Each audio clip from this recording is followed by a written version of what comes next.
Hello everyone, today I'm here to do my review of Martin Scorsese's Killers of the Flower Moon. This will be a non-spoiler video, so if you have not seen the movie, please feel free to watch this video and then go check out the film later. It's interesting that this was actually the first Martin Scorsese movie that I've ever properly seen. I've seen clips, I've seen bits, but this is the first time, maybe ever, that I've sat down and watched the whole one. Not because I haven't wanted to, I just never got around to it. I think this is a very interesting experience to go see it. I could very briefly hear the Eras tour throughout the film, but that aside, I'm very excited to get into this review of Martin Scorsese's Killers of the Flower Moon, which I've been very excited about because I read the book several years ago. Well, I had to read it in a 9th grade English class. I kind of read it, but regardless, without further ado, let's get into things. I honestly have no real negatives. I'd say Brendan Fraser appears in the movie very suddenly with a lot of intensity. And that kind of was jarring on my first watch. The more I think about it, the more I appreciate it. But on my first watch, that was very jarring. Just like, everything was going pretty normal, and all of a sudden, there was Brendan Fraser, and he was very, very intense. Also, Eldon Henson from Daredevil and Mighty Ducks is in this, and he doesn't say a word. Kind of weird. I wish he'd done something, but oh well. But on to the pros. First off, this movie is so good at establishing drama. It shows the American West at its worst. It shows, the war hero cowboy character you'd kind of expect, and he's dirty, he's evil. It's from the perspective of a main character that does everything out of greed and stupidity, but isn't inherently evil. He's still very loving, but is just very desiring of money and doesn't fully realize what he's doing. It makes for a very compelling character. Leonardo DiCaprio was so good as Ernest Burkhart.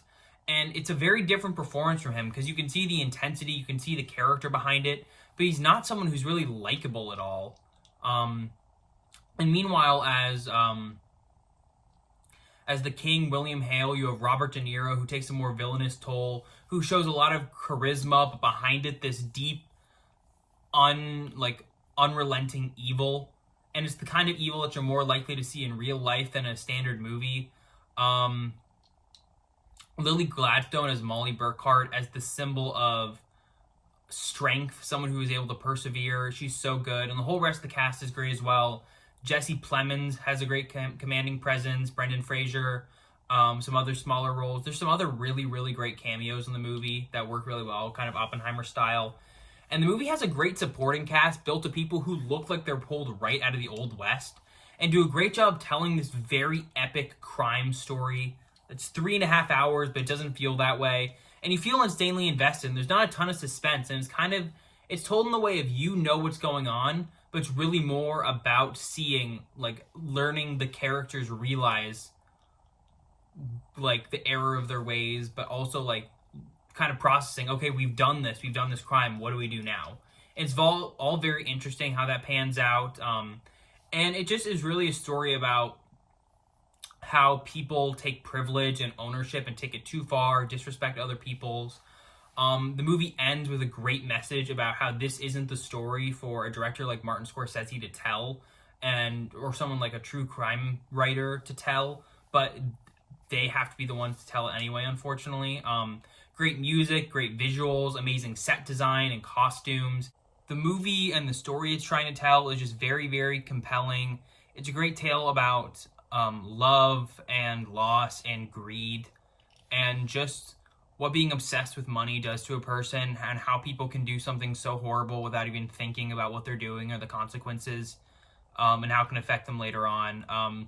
It's a great, great movie, so well done. The whole cast is amazing, especially Leonardo DiCaprio, Martin Scorsese, Lily Gladstone, or Robert De Niro, not Martin Scorsese is great too. Well written, well directed, and just insanely well done. I'd give Killers of the Flower Moon a 9.5 out of 10. I hope you guys liked the video. Coming up soon, in a distant departure from this video, the Five Nights at Freddy's movie review. I hope you guys liked the video, and I will see you all then. Bye for now.